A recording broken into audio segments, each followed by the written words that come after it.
Friends ನೋಡಿ, ಇದು Mysore taluk office. Lift ಕೆಟ್ಟೋಗ್ಬಿಟ್ಟೈತೆ. ಪಾಪಚ್ಚಿಯವ್ರು ಯಾರು. ಎಲ್ರಿಗೂ ನಮಸ್ಕಾರ. ನೋಡಿ, ಲಿಫ್ಟು ಕೆಟ್ಟೋಗ್ಬಿಟ್ಟು ಅದನ್ನೇನು ಉಪಯೋಗ ಮಾಡೋಕ್ಕಾಗ್ತಾಯಿಲ್ಲ. ಯಾರಿಗೋ ಒಬ್ರಿಗೆ ಒಂದು ಕಾಲಿಲ್ಲ ಪಾಪಚ್ಚೆ. ನೋಡಿ, ಒಂದು ಕೋಲ್ನ ಸಹಾಯ ತಗೊಂಡವರು ಫಸ್ಟ್ ಫ್ಲೋರ್ಗೆ ಬರ್ತಾಯಿದ್ದಾರೆ. ನನ್ನ ಮನ್ಸಿಗೆ ತುಂಬ ಬೇಜಾರಾಯಿತು. ಅದಕ್ಕೋಸ್ಕರ ಅಧಿಕಾರಿ ಹತ್ರ ಮಾತಾಡಿದೆ, ಮನವಿ ಪತ್ರ. ಫ್ರೆಂಡ್ಸ್ ನೋಡಿ, ಇದು ಮೈಸೂರು ತಾಲೂಕು ಆಫೀಸು. ಲಿಫ್ಟು ಕೆಟ್ಟೋಗ್ಬಿಟ್ಟೈತೆ. ಪಾಪಚ್ಚಿಯವ್ರು ಯಾರು ನಡ್ಕೊಂಡು ಬರ್ತಾಯಿದ್ದಾರೆ. ನೋಡಿ, ಕೆಟ್ಟೋಗ್ಬಿಟ್ಟಿದೆ ಲಿಫ್ಟು. ನೋಡಿ, ಪಾಪಚ್ಚಕ್ಕೆ ಎಷ್ಟು ಕಷ್ಟಪಡ್ತವ್ರೆ.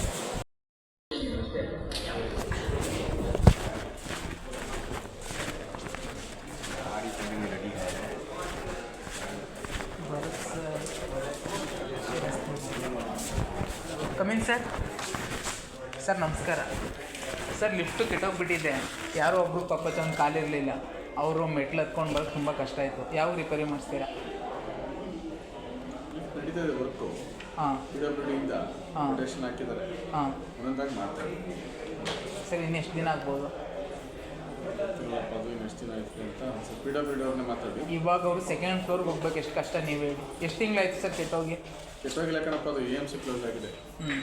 ಆ್ಯನ್ಯಲ್ ಮೇಂಟೆನೆನ್ಸು ಕ್ಲೋಸ್ ಆಗಿದೆ. DC ಅವರು ಲೆಟ್ರ್ ಬಂದಿದ್ದೀವಿ. ಅಲ್ಲಿಂದ ಈಗ ಎಲ್ಲ PWD ಎಲ್ಲ ಇನ್ಚಾರ್ಜ್ ತಗೋತಾ ಇದ್ದಾರೆ. ಓನರ್ ಮಾಡ್ತಾರೆ. ಟಾಯ್ಲೆಟು, ವಾಟರ್ ಫೆಸಿಲಿಟಿ ಎಲ್ಲ ಮಾಡ್ತಾರೆ. ಮಾಡ್ತಾರೆ. Thank you sir. ಸರ್, ಅರ್ಜಿ ಏನಾದರೂ ಕೊಡಬೇಕಾ? ಕೊಡಪ್ಪ, ಏನು ಸರ್, ಸಾರ್ವಜನಿಕರಿಗೆ ಅಂತ ಹೇಳಿದಲ್ಲ ಆಫೀಸು ಕೊಟ್ಟರೆ ಅಂತ. Okay sir. ಆಮೇಲೆ ನಮ್ಮ ಜಮೀನು ದುರಸ್ತಿ ಮಾಡಿಕೊಡಿ ಅಂತ ಅರ್ಜಿ ಕೊಟ್ಟು ಒಂದು 2 ತಿಂಗಳು. Survey department. Thank you. Friends, ಕೇಳಿದ್ರಲ್ಲ, ಸರ್ ಹೆಸರು ಭರತ್ ಕುಮಾರ್ ಅಂತ.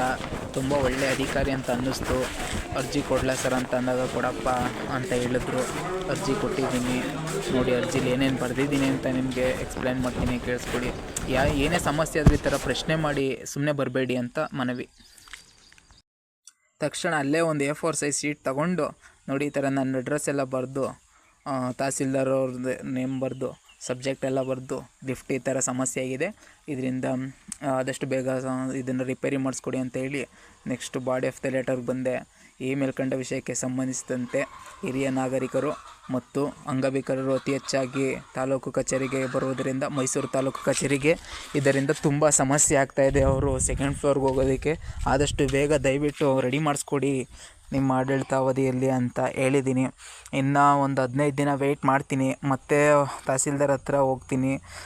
ಈ ಮೂಲಕ ನಾನು ತಹಸೀಲ್ದಾರ್ ಅವ್ರಿಗೆ ಮತ್ತು ಜಿಲ್ಲಾಧಿಕಾರಿಗಳಿಗೆ, ಸಂಬಂಧಪಟ್ಟ ಯಾರೇ ಅಧಿಕಾರಿಗಳಿಗೆ ಕೇಳ್ಕೊಳ್ಳೋದಿಷ್ಟೇ, ದಯವಿಟ್ಟು ಲಿಫ್ಟನ್ನ ಸರಿ ಮಾಡಿಸ್ಕೊಡಿ. ಇದರಿಂದ ಅಂಗವಿಕಲರಿಗೆ ಸಮಸ್ಯೆ ಆಗ್ತಾಯಿದೆ. ನೀವು ಈಗಾಗಲೇ ವೀಡಿಯೋದಲ್ಲಿ ನೋಡಿದ್ದೀರಾ ಎಷ್ಟು ಕಷ್ಟಪಟ್ಕೊಂಡು ಅವರು ಮೇಲ್ಗಡೆ ಬರ್ತಾಯಿದ್ದಾರೆ ಅಂತ. ನಮಸ್ಕಾರ.